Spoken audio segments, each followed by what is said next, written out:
The golden stories में आपका स्वागत है। आइए सुनते हैं सादत हसन मंटो द्वारा लिखी कहानी टोबा टेक सिंह। यह कहानी आज़ादी के बाद की कहानी है। 15 अगस्त 1947। 15 अगस्त 1947 को हमारा देश आज़ाद तो हो गया, किंतु दो हिस्सों में बंटकर रह गया।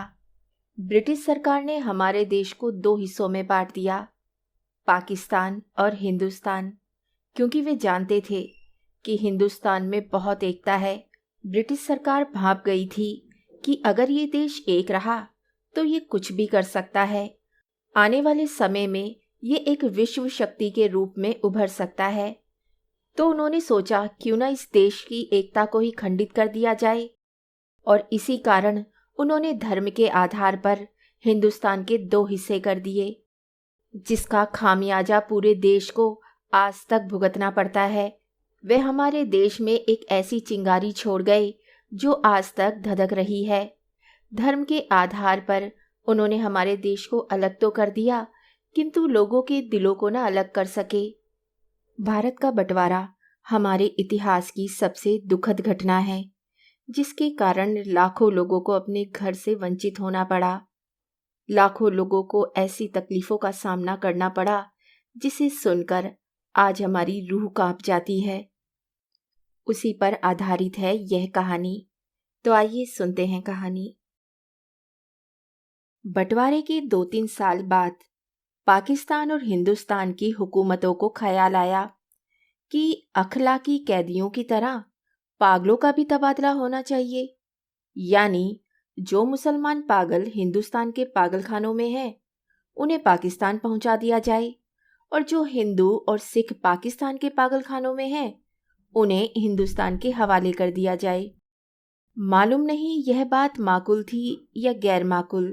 बहरहाल दानिशमंदों के फैसले के मुताबिक इधर उधर ऊंची सतह की कॉन्फ्रेंसें हुई, और दिन आखिर एक दिन पागलों के तबादले के लिए मुकर्रर हो गया। अच्छी तरह छानबीन की गई। वो मुसलमान पागल जिनके संबंधी हिंदुस्तान ही में थे वहीं रहने दिए गए थे। बाकी जो थे उनको सरहद पर रवाना कर दिया गया। यहाँ पाकिस्तान में चूंकि करीब करीब तमाम हिंदू सिख जा चुके थे, इसलिए किसी को रखने रखाने का सवाल ही ना पैदा हुआ। जितने हिंदू सिख पागल थे सब के सब पुलिस की हिफाजत में सरहद पर पहुंचा दिए गए। उधर का मालूम नहीं, लेकिन इधर लाहौर के पागल खानों में जब इस तबादले की खबर पहुंची, बड़ी दिलचस्प चीमे गोइयां होने लगी। एक मुसलमान पागल जो 12 बरस से हर रोज बाकायदगी के साथ जमींदार पढ़ता था, उससे जब उसके एक दोस्त ने पूछा, मौलवी साहब, ये पाकिस्तान क्या होता है?" तो उसने बड़े गौर फिक्र के बाद जवाब दिया, हिंदुस्तान में एक ऐसी जगह है जहां उस्तरे बनते हैं। यह जवाब सुनकर उसका दोस्त मुतमईन हो गया। इसी तरह एक और सिख पागल ने एक दूसरे सिख पागल से पूछा, सरदार जी, हमें हिंदुस्तान क्यों भेजा जा रहा है? हमें तो वहां की बोली नहीं आती। दूसरा मुस्कुराया, मुझे तो हिंदुस्तान की बोली आती है। हिंदुस्तानी बड़े शैतानी आकड़ आकड़ फिरते हैं। एक मुसलमान पागल ने नहाते नहाते पाकिस्तान जिंदाबाद का नारा इस जोर से बुलंद किया कि फर्श पर फिसलकर गिरा और बेहोश हो गया। बास पागल ऐसे थे जो पागल नहीं थे। उनमें अक्सरियत ऐसे कातिलों की थी जिनके रिश्तेदारों ने अफसरों को दे दिलाकर पागलखाने भिजवा दिया था कि फांसी के फंदे से बच जाएं।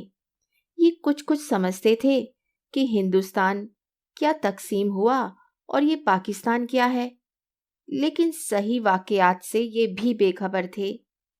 अखबारों से कुछ पता नहीं चलता था, और पहरेदार सिपाही अनपढ़ और जाहिल थे। उनकी बातचीत से भी वो कोई नतीजा बरामद नहीं कर सकते थे।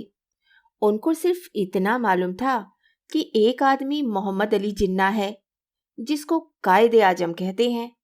उसने मुसलमानों के लिए एक अलहदा मुल्क बनाया है जिसका नाम पाकिस्तान है। यह कहाँ है इसका स्थल क्या है, इसके मुतल्लिक वे कुछ नहीं जानते थे। यही वजह है कि पागल खाने में वो सब पागल जिनका दिमाग पूरी तरह माऊफ नहीं हुआ था, इस मकमसे में गिरफ्तार थे कि वो पाकिस्तान में है या हिंदुस्तान में। अगर हिंदुस्तान में है तो पाकिस्तान कहाँ है? अगर वो पाकिस्तान में है तो ये कैसे हो सकता है कि वे कुछ अरसा पहले यहाँ रहते हुए भी हिंदुस्तान में थे? एक पागल तो पाकिस्तान और हिंदुस्तान और पाकिस्तान के चक्कर में कुछ ऐसा गिरफ्तार हुआ कि और ज्यादा पागल हो गया। झाड़ू देते देते एक दिन दरख्त पर चढ़ गया और टहनी पर बैठकर 2 घंटे मुस्तकिल तकरीर करता रहा, जो पाकिस्तान और हिंदुस्तान के नाजुक मसले पर थी। सिपाहियों ने उसे नीचे उतरने को कहा तो वो और ऊपर चढ़ गया। डराया धमकाया गया तो उसने कहा, मैं ना हिंदुस्तान में रहना चाहता हूं ना पाकिस्तान में, मैं तो इस दरख्त पर ही रहूंगा। एक एमएससी पास रेडियो इंजीनियर में जो मुसलमान था और दूसरे पागलों से बिल्कुल अलग थलग, बाघ की एक खास रविश पर सारा दिन खामोश ठहरता रहता था। ये तब्दीली नमूदार हुई कि उसने तमाम कपड़े उतारकर दफादार के हवाले कर दिए और नंग धड़ंग सारे बाग में चलना शुरू कर दिया। यनयूट के एक मोटे मुसलमान पागल ने, जो मुस्लिम लीग का एक सरगर्म कारकुन था और दिन में 15-16 मर्तबा नहाता था, एकदम एकदम ये आदत छोड़ दी। उसका नाम मोहम्मद अली था। चुनांचे एक दिन उसने अपने जंगले में ऐलान कर दिया कि वे कायदे आजम मोहम्मद अली जिन्ना है। उसकी देखा देखी एक सिख पागल मास्टर तारा सिंह बन गया। करीब था कि उस जंगले में खून खराबा हो जाए, मगर दोनों को खतरनाक पागल करार देकर अहलदा बंद कर दिया गया। लाहौर का एक नौजवान हिंदू वकील था जो मोहब्बत में मुब्तिला होकर पागल हो गया था। जब उसने सुना कि अमृतसर हिंदुस्तान में चला गया है तो उसे बहुत दुख हुआ। इसी शहर की एक हिंदू लड़की से उसे मोहब्बत हो गई थी। गो उसने इस वकील को ठुकरा दिया था, मगर दीवानगी की हालत में भी वह उसको भूला नहीं था। चुनांचे वे उन तमाम मुस्लिम लीडरों को गालियां देता था जिन्होंने मिल मिलाकर हिंदुस्तान के 2 टुकड़े कर दिए। उसकी महबूबा हिंदुस्तानी बन गई और वह पाकिस्तानी। जब तबादले की बात शुरू हुई तो वकील को कई पागलों ने समझाया कि वे दिल बुरा ना करे, उसको हिंदुस्तान वापस भेज दिया जाएगा, उस हिंदुस्तान में जहां उसकी महबूबा रहती है। मगर वे लाहौर छोड़ना नहीं चाहता था, इस ख्याल से कि अमृतसर में उसकी प्रैक्टिस नहीं चलेगी। यूरोपियन वार्ड में 2 एग्लो इंडियन पागल थे। उनको जब मालूम हुआ कि हिंदुस्तान को आज़ाद करके अंग्रेज चले गए हैं तो उनको बहुत रंज हुआ। वे छुप छुप कर इस मसले पर गुफ्तगू करते रहते कि पागल खाने में उनकी हैसियत क्या होगी, यूरोपियन वार्ड रहेगा या उड़ जाएगा, ब्रेकफास्ट मिलेगा या नहीं, क्या उन्हें डबल रोटी के बजाय ब्लडी इंडियन चपाती तो नहीं खानी पड़ेगी। एक सिख था जिसको पागल खाने में दाखिल हुए 15 बरस हो चुके थे। हर वक्त उसकी जबान पर अजीबो गरीब अल्फाज सुनने में आते थे। ओपड़ी गुड़गुड़ दी एक्सन दी बेदियाना विमंग दी बालाव दी लालटेन। वो न दिन में सोता था न रात में। पहरेदारों का कहना था कि 15 बरस के तवील अरसे में एक एक लम्हे के लिए भी नहीं सोया, लेटा भी नहीं था। अलबना किसी दीवार के साथ टेक लगा लेता था। हर वक्त खड़ा रहने से उसके पांव सूज गए थे, पिंडलियां भी फूल गई थी, मगर इस जिस्मानी तकलीफ के बावजूद वह लेटकर आराम नहीं करता था। हिंदुस्तान पाकिस्तान पागलों के तबादले के मुतल्लिक जब कभी पागल खाने में गुफ्तगू होती थी तो वे गौर से सुनता था। कोई उसे पूछता कि उसका क्या ख्याल है तो बड़ी संजीदगी से जवाब देता था, ओपड़ी गुड़गुड़ दी एक्शन दी बेदियाना विमंग दी वॉल ऑफ दी पाकिस्तान गवर्नमेंट।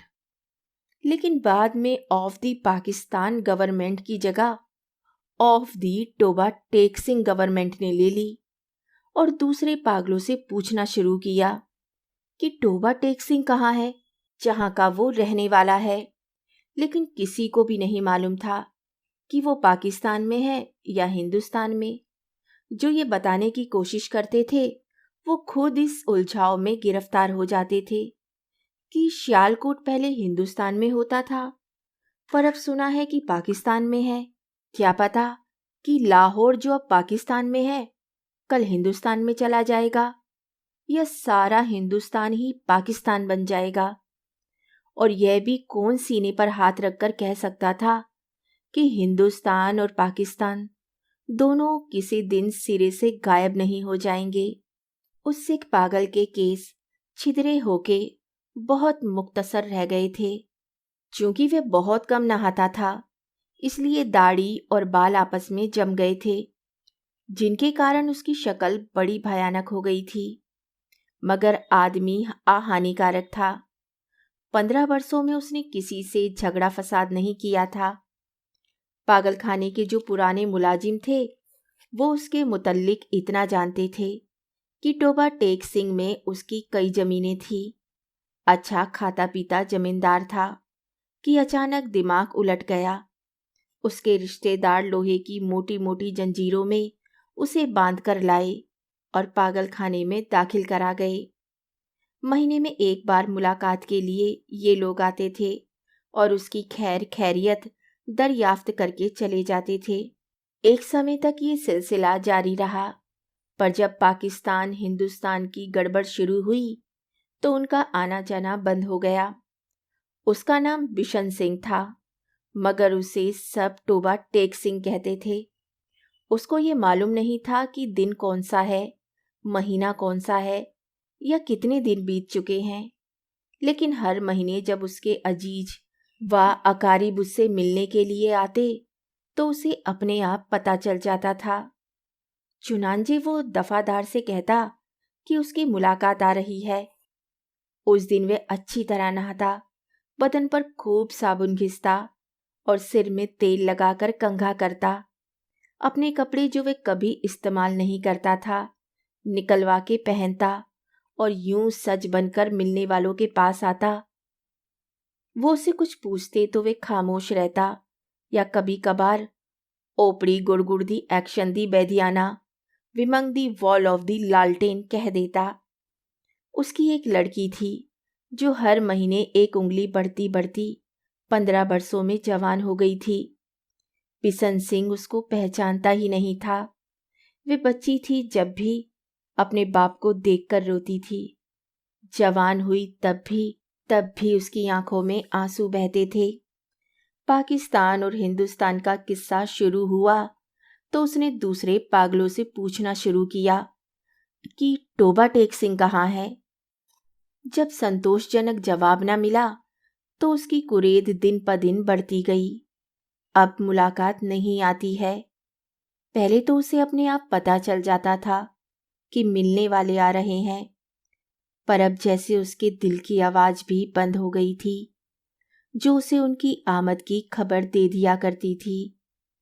उसकी बड़ी ख्वाहिश थी कि वो लोग आएं, उससे हमदर्दी का इजहार करें और उसके लिए फल मिठाइयाँ और कपड़े लाएं। वो उनसे अगर पूछता कि टोबा टेक सिंह कहाँ है तो यकीनन वो उसे बता देते कि पाकिस्तान में है या हिंदुस्तान में, क्योंकि उसका ख्याल था कि वो टोबा टेक सिंह ही से आते हैं जहां उसकी जमीनें हैं। पागलखाने में एक पागल ऐसा भी था जो खुद को खुदा कहता था। उससे जब एक दिन बिशन सिंह ने पूछा कि टोबा टेक सिंह पाकिस्तान में है या हिंदुस्तान में, तो उसने हस्बे आदत के अनुसार कह कहा लगाया और कहा वो ना हिंदुस्तान में है ना पाकिस्तान में, इसलिए कि हमने अभी तक हुक्म नहीं लगाया। बिशन सिंह ने इस खुदा से कई मर्तबा बड़ी मिन्नत समाजत से कहा कि वो हुक्म दे दे, ताकि झंझट खत्म हो, मगर वो बहुत मसरूफ था, इसलिए कि उसे और बेशुमार हुक्म देने थे। एक दिन तंग आकर वे उस पर बरस पड़ा। ओपड़ी गुड़गुड़ दी एक्शन दी बेदियाना विमंग दी वॉल ऑफ वाहे गुरु जी दा खालसा एंड वाहे गुरु जी दी फतेह। सो बोले सो निहाल, सत श्री अकाल। उसका शायद यह मतलब था कि तुम मुसलमान के खुदा हो, सिखों के खुदा होते तो जरूर मेरी सुनते। तबादले से कुछ दिन पहले टोबा टेक सिंह का एक मुसलमान दोस्त मुलाकात के लिए आया। पहले वे कभी नहीं आया था। जब बिशन सिंह ने उसे देखा तो एक तरफ हट गया और वापस आने लगा, मगर सिपाहियों ने उसे रोका। ये तुमसे मिलने आया है, तुम्हारा दोस्त फजलदीन है। बिशन सिंह ने फजलदीन को देखा और कुछ बड़बड़ाने लगा। फजलदीन ने आगे बढ़कर उसके कंधे पर हाथ रखा। मैं बहुत दिनों से सोच रहा था कि तुमसे मिलूं, लेकिन फुर्सत ही ना मिली। तुम्हारे सब आदमी खैरियत से चले गए थे। मुझसे जितनी मदद हो सकी मैंने की। तुम्हारी बेटी रूप कौर। वे कुछ कहते कहते रुक गया। बिशन सिंह कुछ याद करने लगा। बेटी रूप कौर, फजलदीन ने रुक कर कहा। हाँ हाँ, वह भी ठीक ठाक है, उनके साथ ही चली गई थी। बिशन सिंह खामोश रहा। फजलदीन ने कहना शुरू किया। उन्होंने मुझसे कहा था कि तुम्हारी खैर खैरियत पूछता रहूं। अब मैंने सुना है कि तुम हिंदुस्तान जा रहे हो। भाई बलबीर सिंह और भाई विधावा सिंह से सलाम कहना, और बहन अमृत कौर से भी। भाई बलबीर सिंह से कहना फजलदीन राजी खुशी है। वो भूरी भैंसे जो वो छोड़ गए थे, में से एक ने कट्टा दिया है, दूसरी के कट्टी हुई थी, पर वो 6 दिन की होके मर गई। और मेरे लायक जो खिदमत हो कहना, मैं हर वक्त तैयार हूँ। और ये तुम्हारे लिए थोड़े से मरुंडे लाया हूँ। बिशन सिंह ने मरुंडे की पोटली लेकर पास खड़े सिपाही के हवाले कर दी और फजलदीन से पूछा, टोबा टोबा टेक सिंह कहाँ है? टोबा टेक सिंह, उसने कदरे हैरत से कहा। कहाँ है? वही है जहाँ था, बिशन सिंह ने पूछा। पाकिस्तान में या हिंदुस्तान में? हिंदुस्तान में। नहीं नहीं, पाकिस्तान में। फजलदीन बौखला सा गया। बिशन सिंह बड़बड़ाता हुआ चला गया। ओपड़ी गुड़गुड़ दी एक्शन दी बेदियाना विमंग दी of all of the Pakistan and Hindustan of the हाई फिट्टे मुंह। तबादले की तैयारियां मुकम्मल हो चुकी थीं। इधर से उधर, उधर से इधर आने वाले पागलों की सूचियां पहुंच गई थी। तबादले का दिन भी मुकर्रर हो गया था। सख्त सर्दियां थीं जब लाहौर के पागल खाने से हिंदू सिख पागलों से भरी हुई लारियां पुलिस के मुहाफिज दस्ते के साथ रवाना हुई, तो मुतल्लिका यानी संबंधित अफसर भी हम रहा थे। वाघा के बॉर्डर पर तरफेन के सुपरिंटेंडेंट एक दूसरे से मिले और इब्तिदाई कार्रवाई खत्म होने के बाद तबादला शुरू हो गया, जो रात भर जारी रहा। पागलों को लारियों से निकालना और उनको दूसरे अफसरों के हवाले करना बड़ा कठिन काम था। बाज तो बाहर निकलते ही नहीं थे। जो निकलने पर रजामंद होते थे, उनको संभालना मुश्किल हो जाता था, क्योंकि इधर उधर भाग उठते थे। जो नंगे थे उनको कपड़े पहनाए जाते तो वो फाड़ कर अपने तन से जुदा कर देते। कोई गालियां बक रहा है, कोई गा रहा है, आपस में लड़ झगड़ रहे हैं, रो रहे हैं, बक रहे हैं। कान पड़ी आवाज सुनाई नहीं देती थी।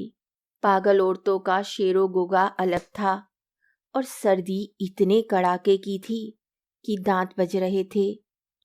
पागलों की अक्सरियत इस तबादले के हक में नहीं थी, इसलिए कि उनकी समझ में ना आता था कि उन्हें अपनी जगह से उखाड़कर कहाँ फेंका जा रहा है।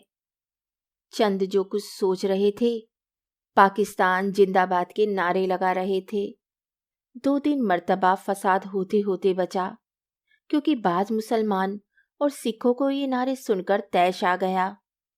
जब बिशन सिंह की बारी आई और वाहगा के उस पार मुतल्लका अफसर उसका नाम रजिस्टर में दर्ज करने लगा, तो उसने पूछा, टोबा टेक सिंह कहाँ है? पाकिस्तान में या हिंदुस्तान में? मुतल्लका अफसर हंसा। पाकिस्तान में। ये सुनकर बिशन सिंह उछलकर एक तरफ हटा और दौड़कर अपने बाकी मादा साथियों के पास पहुंच गया। पाकिस्तानी सिपाहियों ने उसे पकड़ लिया और दूसरी तरफ ले जाने लगे, मगर उसने चलने से इनकार कर दिया और जोर जोर से चिल्लाने लगा, टोबा टेक सिंह कहाँ है? टोबा टेक सिंह कहाँ है? ओपरी गुड़गुड़ दी एक्सिन बेदियाना, बेमंग दी वाल of the Toba Tek Singh in Pakistan. उसे बहुत समझाया गया कि देखो, अब टोबा टेक सिंह हिंदुस्तान में चला गया है, अगर नहीं गया तो उसे फौरन वहां भेज दिया जाएगा, मगर वो ना माना। जब उसको जबरदस्ती दूसरी तरफ ले जाने की कोशिश की गई, तो वे दरमियान में एक जगह इस अंदाज में अपनी सूजी हुई टांगों पर खड़ा हो गया जिसे अब उसे वहां से कोई ताकत नहीं हटा सकेगी। आदमी चूंकि बहुत कमजोर था, इसलिए उससे मजीद जबरदस्ती ना की गई। उसको वहीं खड़ा रहने दिया और बाकी काम होता रहा। सूरज निकलने से पहले साकित व साकिन शांत बिशन सिंह के हलक से एक फलक शगाफ चीख निकली। इधर उधर से कई अफसर दौड़े आए और देखा कि वो आदमी जो 15 बरस तक दिन रात अपनी टांगों पर खड़ा रहा, औंधे मुंह लेटा था।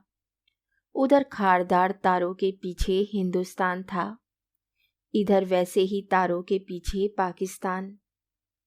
दरमियान में जमीन के इस टुकड़े पर, जिसका कोई नाम नहीं था, टोबा टेक सिंह, टोबा टेक सिंह पड़ा था। कहानी सुनने के लिए धन्यवाद। सरकार ने हिंदुस्तान के तो 2 टुकड़े कर दिए, किंतु टोबा टेक सिंह को न बांट सकी। शायद टोबा टेक सिंह हिंदुस्तान को 2 हिस्सों में बंटते ना देख सका और उसने अपने वहीं प्राण त्याग दिए।